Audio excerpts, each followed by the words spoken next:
Say is Life of Riley is back Wednesday at 8:30 on BBC One and BBC One HD.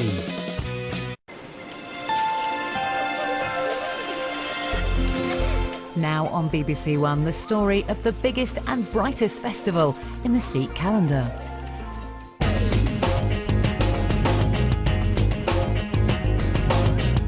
This week, cities across Britain will come alive to the sights and sounds of huge, colourful and joyous parades. There was a martial arts display, there was celebrations and singing. It's a great family occasion. This is Vasakhi, a vivid global festival for which Britain's 500,000 strong Sikh community take to the streets to celebrate their holiest day of the year. It's very much recognised as the birth of the Sikh nation. It's very important not just to celebrate for the sake of celebrating, but to celebrate and remember what has happened in the past. But what is the true meaning of Vasakhi, and how did its sacred teachings ensure that Sikhs stand out in a crowd? I'm a Sikh. I will give my life, but not my turban. And how are Vasakhi's moral codes and spiritual values being lived out today by Sikhs in Britain? You become a warrior and not a warrior.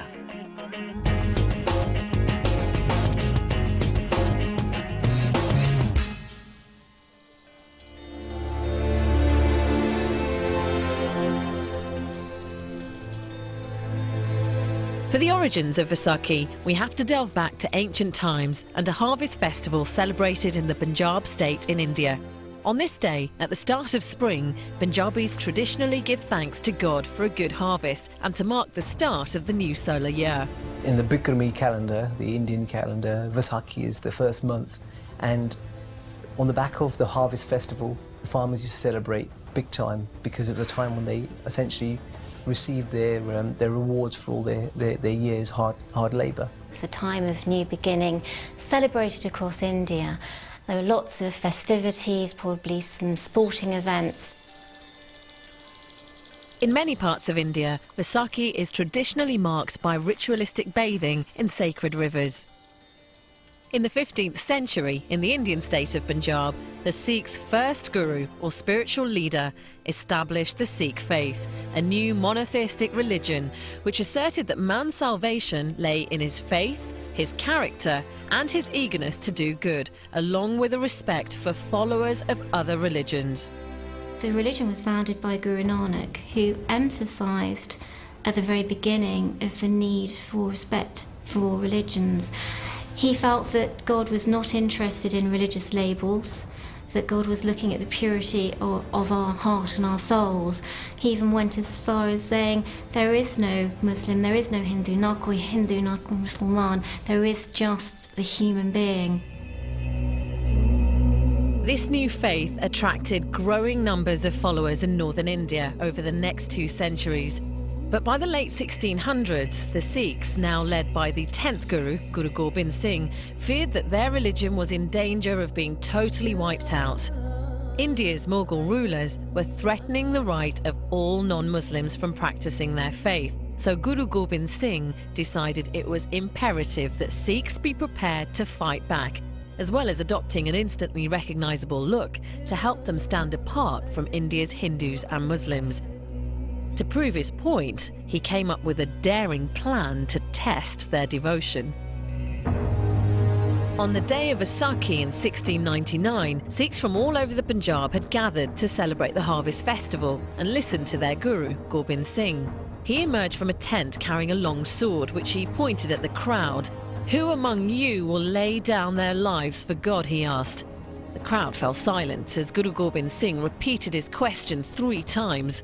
Eventually, a young Sikh moved forward and disappeared into the tent with the Guru. Moments later, the Guru reappeared alone his sword apparently dripping with blood. The crowd gasped, fearing the young man had been killed. Guru Gobind Singh asked for another volunteer and again disappeared into the tent, returning once more with his sword seemingly covered in blood. He repeated this a further 3 times until a total of 5 Sikhs had accompanied him into the tent. The crowd grew restless until eventually the Guru stepped out of the tent with all 5 young men alive and dressed identically.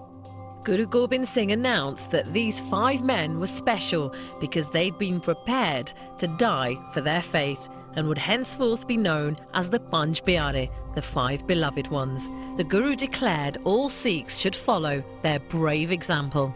He then produced a steel bowl which he filled with water and sugar crystals and stirred the mixture with a double-edged sword while prayers were recited. Guru Gobind Singh named this mixture Amrit and sprinkled some on the beloved ones and gave them some to drink. He then asked them to do the same for him and proclaimed that by doing so, a group of baptized Sikhs had been formed, which would be known as the Khalsa. It's through this ceremony, which still takes place today, that Sikhs pledge to live a life of pure devotion to Sikh principles.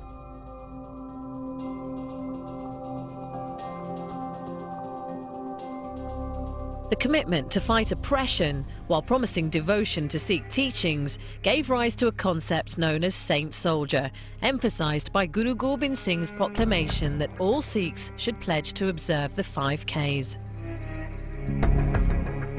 The 5Ks have both a practical significance and a spiritual significance, which mirrors the whole Saint Soldier philosophy. Sikhs are encouraged to live a spiritual life whilst protecting others and fighting tyranny. The first K is Kesh, meaning hair. Hair is very, very important for Sikhs, not just for the value of the fact that we're growing it, but for the value of the fact that we're keeping it too. It gives us our prominence. We are easily identifiable by keeping our hair. Guru Kaur is a London-based spiritual healer and teacher. She quit a high-flying job in the city over a decade ago and found fulfillment in Sikhism. She took Amrit at the Sikhs' holiest shrine, the Golden Temple complex, and is now devoted to wearing the 5Ks. Your strength is in your hair. I mean, that is just a fact. And if you cut your hair, you are really sabotaging yourself. And in my own experience, you know, I've watched many people decide to let their hair grow and they become stronger, not just physically, but there is a radiance. It's your antenna to how you pick up what's going on in life. We must keep our hair covered at all times, so it's not just a case of growing our hair. We must maintain it. So our Guru gave us the Ganga, which is a comb. So Kes was our first K, Ganga was our second K, was to signify cleanliness.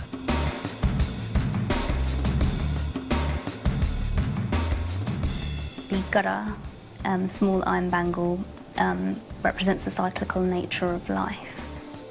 This was a constant reminder that whatever we do in terms of physical acts, that we're responsible for what we're doing. We mustn't do anything bad, and what we do, we must do for the good of mankind and for the good of others around us.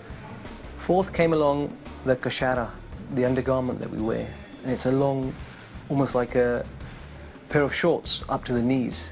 And these signify chastity. The fifth and final K is Gurban, a ceremonial sword. The Gurban, again, it came down as a formal representation to us and a reminder, constant reminder that we're here on this earth to protect those around us. And it's our responsibility to help those who need help, not just ourselves, but anyone around us too. To further promote the notion of equality, Guru Gobind Singh proclaimed that all Sikh men should take the name Singh, the Punjabi word for lion, and women the name Kaur, meaning princess. It channels the effort and the focus on non-discrimination. What we don't have is almost like a hierarchy dependent upon surname. By giving the surname Kaur, which means princess, this was a very radical move, considering the time in India when practices such as sati existed, where a woman had to throw herself onto her husband's funeral pyre because her life was considered nothing without him. Women were encouraged to lead services by the gurus. And in modern-day Britain, there is absolute equality. There isn't a single position in Sikh culture or society that a man can have that a woman can't have.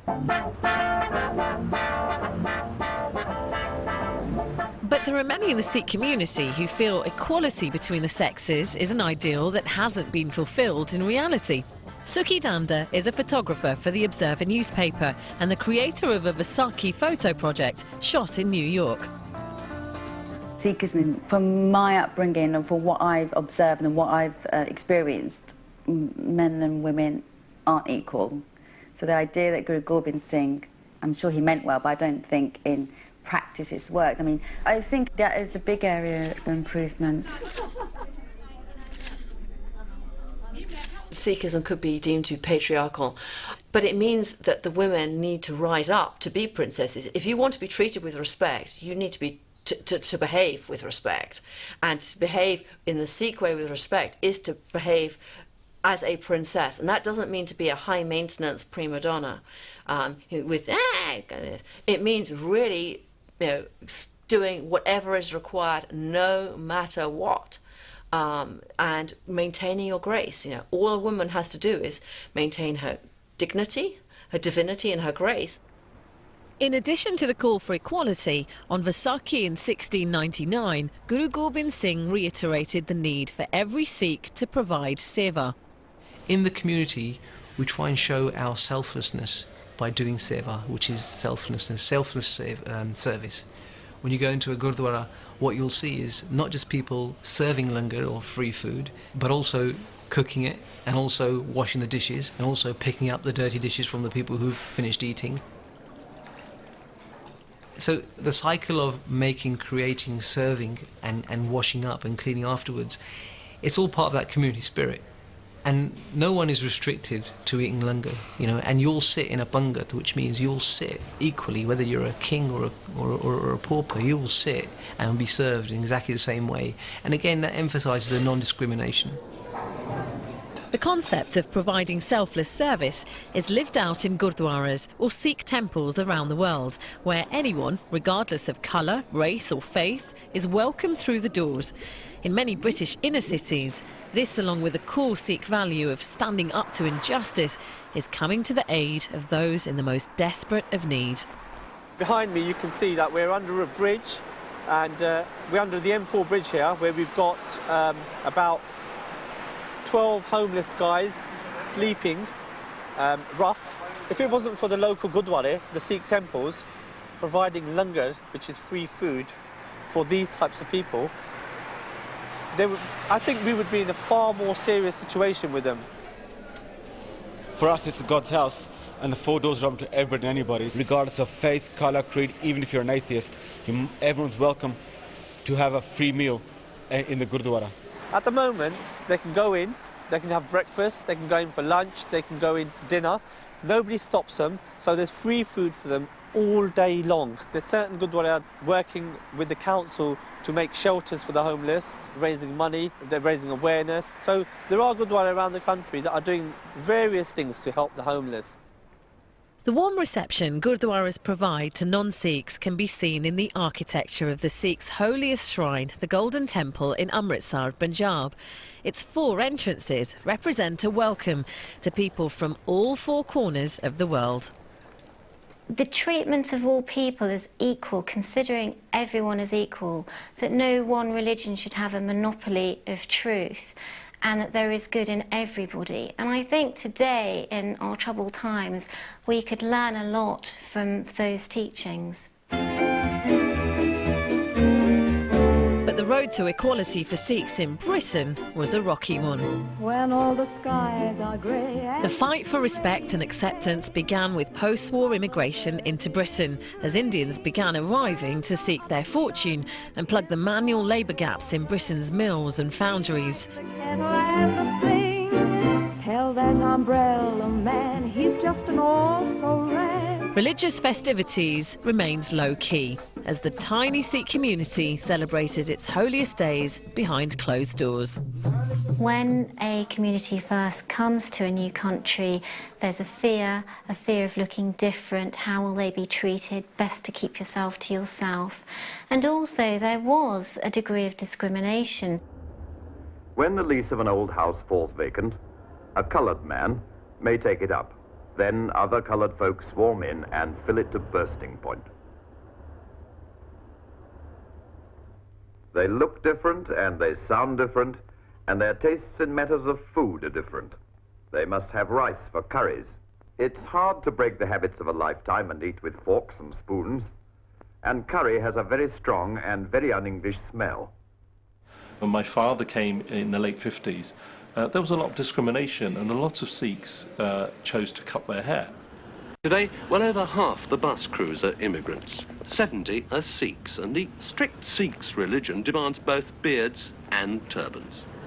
To take up the job, the 70 have shaved off their beards and put their turbans on one side.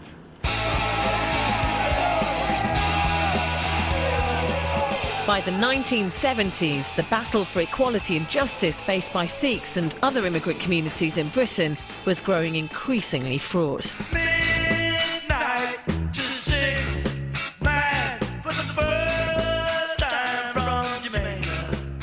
If you actually look back to, say, the 70s, it was really a reflection of the sort of society we lived in Britain. You know, there used to be demonstrations by the right wing, and therefore sometimes community members were reluctant to celebrate Vasakhi on the streets. But tumultuous events in the Punjab in 1984 would galvanise many Sikhs into standing up for their rights and reclaiming their identity. In response to the Indian Army's assault on the Golden Temple, thousands of British Sikhs grew their hair and donned turbans for the first time.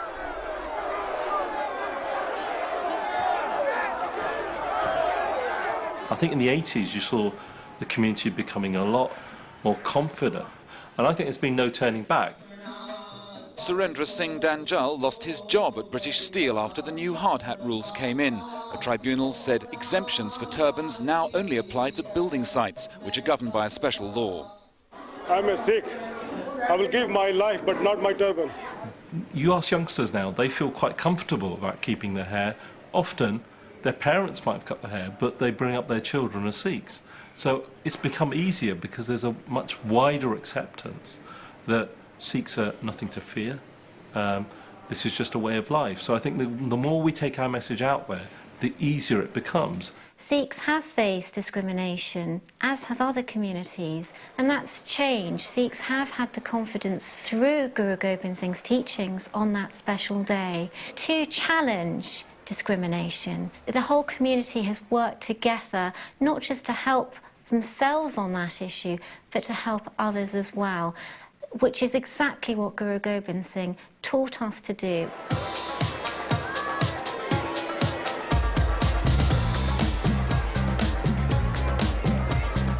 The British Sikh community's growing confidence has been mirrored by the size and scale of Vasakhi celebrations, which today provide a spectacular feast of colour and noise.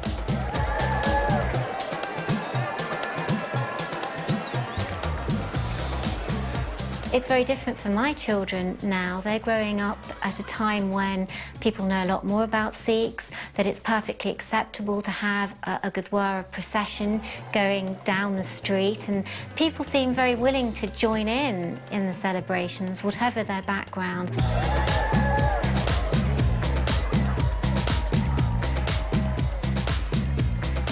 What you've seen over the last 25 years, and now it's become a regular event, is you see Nagar Kirtans, processions, in virtually most of our cities in the UK. And not just in the UK, in places like Canada, the States, it's all over the world now.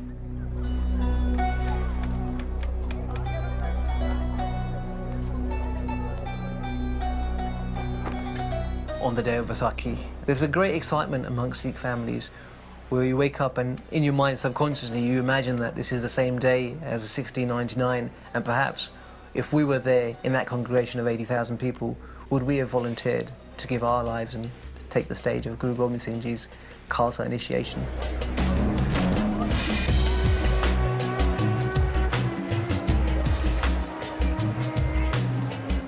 And what we have is a very, very special procession. We could refer to this as Nagar Kirtan. And Nagar means town, and Kirtan means singing hymns. The Nagar Kirtan is a way of actually reliving the mass congregation making its way to see our Guru. And our Guru is represented by the Khalsa Panth, the Panj Pyare. And they walk in front, they lead the procession. Behind them is a highly decorated palanquin, which holds our Guru Granth Sahib Ji. The Sikh holy book, the Guru Granth Sahib, is revered as a living guru, and the level of respect it's granted is evident from its role at the very heart of the Vasakhi parade. And the whole congregation follows his palanquin. They clean the roads with water and with brooms. Some people put flower petals, some people spray perfume, some people have fireworks.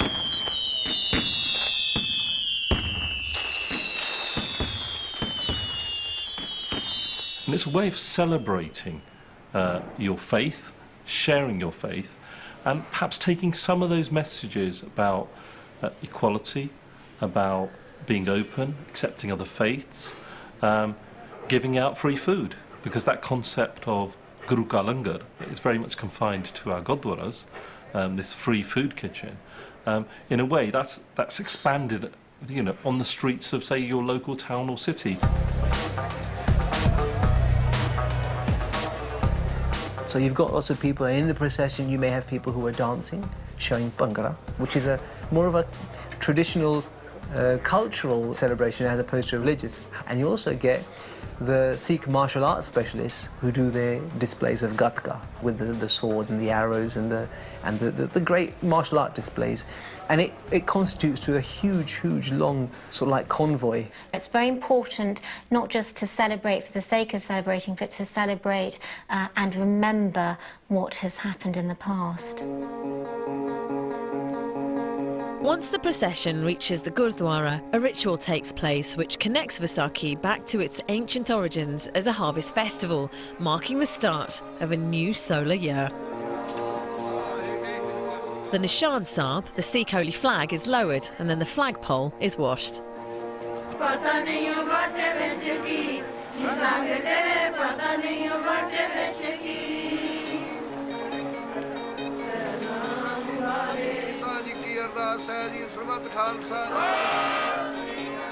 A new flag is then put on the pole, and the pole raised to enable the Nishan Sahib to fly proudly above the Gurdwara for the coming year.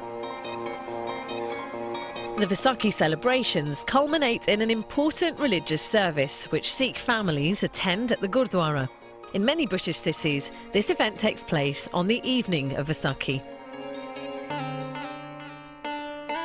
Happy Vasakhi! The Mukkan family from Manchester agreed to show us how they would typically celebrate this special day.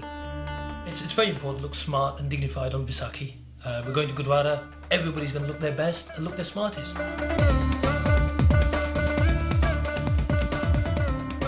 It is the most important day in the Sikh calendar, so that's why everybody makes an effort to get dressed smart. Brilliant, boys. You're looking so smart, lovely, and it's so important that we look our best, isn't it, for Vasakhi? Of course. Yeah? Ready to go? Yeah. Yes. Fantastic, let's go. It's very important, as good Sikhs, to make a donation towards the Gurdwara all the time, but especially Vasakhi, because of the harvest significance that it has. So, you know, we're all doing our little bit for the community and taking whatever we can. Come,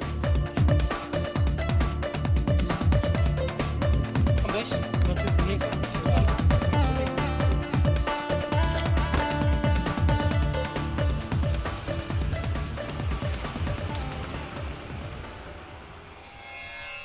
The family head to their local Gurdwara and take their food donations to the prayer room where all offerings receive a holy blessing. On Vasakhi, it's traditional to have a continuous reading of the entire Sikh holy book, the Guru Granth Sahib. The service usually involves concluding the reading of the Guru Granth Sahib. It would have been read from front to cover, and in the special ceremony we will also have a historical reminder of the events of Vasakhi as an inspiration to all of us. The key themes of Vaisakhi are this experience of really transforming from just being to living in an exalted state in total service, totally fearless of death, really conquering one's own fears. What attracted me to living a Sikh way of life is it's universal, it's totally inspiring, and it's a way of living which is for your highest consciousness and the highest consciousness of the planet. And a great phrase is you become a warrior and not a warrior. Vasakhi is like a reminder of our roots, really, and I think it's important because I think we sometimes can lose sight of it, really. I think particularly in this modern world, and you know, for me particularly, like going to the Gurdwara, I really feel like, whoa, you know, you go into the Gurdwara in the space and you sit down and you know, you're there and equal with everybody else on the floor, just not saying anything, but just have your hands together, clasped together, and just sit in silence, you know, and just listen. And that is so beautiful in the sense of it really reminds you of the kind of crazy world you live in, because it's just so nice to be at peace. Do you know what I mean? And that's, I think, when it sort of hits me and I kind of get emotional.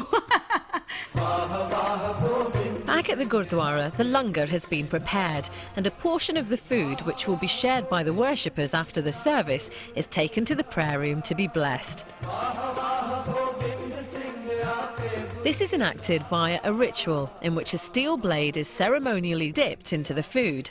Through this symbolic act, the entire food for the congregation receives a blessing. The service ends by returning the Guru Granth Sahib back to its special resting place. And then the congregation makes its way down to the langar hall to eat. It's traditional for all worshippers, regardless of age, gender or status, to join in with the serving of the food. I haven't yet, Yar. I'm going to join you in just one moment. It's buzzing. People from all over the northwest have come to Gurdwara Sahib, they've listened to the service, and they've all sat down to have Guru Ka Langar. For many Sikh families, the day of Vasakhi ends with a private prayer service at home. The way we like to end Vasakhi at home at night time is to do Kirtan Solapad.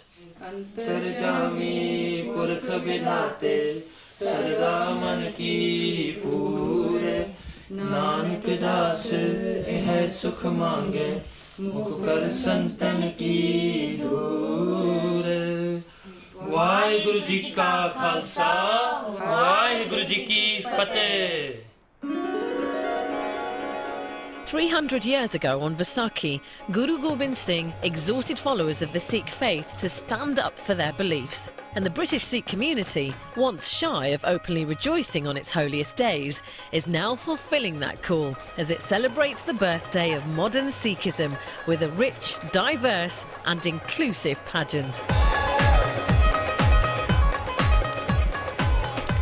The celebrations for Vasakhi have increased in size extensively over the years because the Sikh community seems to be much more confident. To remember the special moment of 1699, I think the future should really concentrate on the message of Vasakhi, the humility, the non-discrimination aspect, because these messages are ubiquitous. They're for everyone, irrespective of your religion. You can follow these attributes and you can assign them to your own religion and the way that you live. And I hope that this will promote and propagate the message of Sikhism through the Vasakhi celebrations. So the celebrations can only get bigger and better.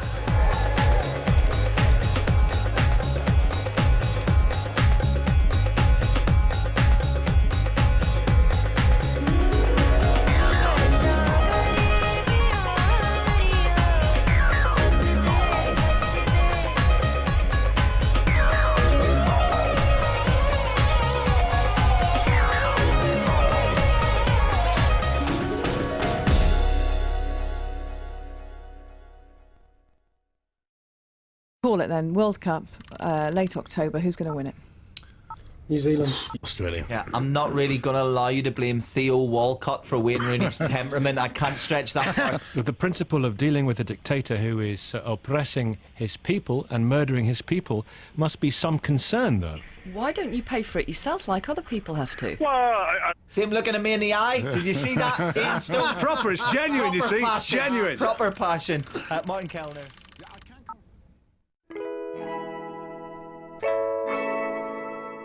Love them or hate them.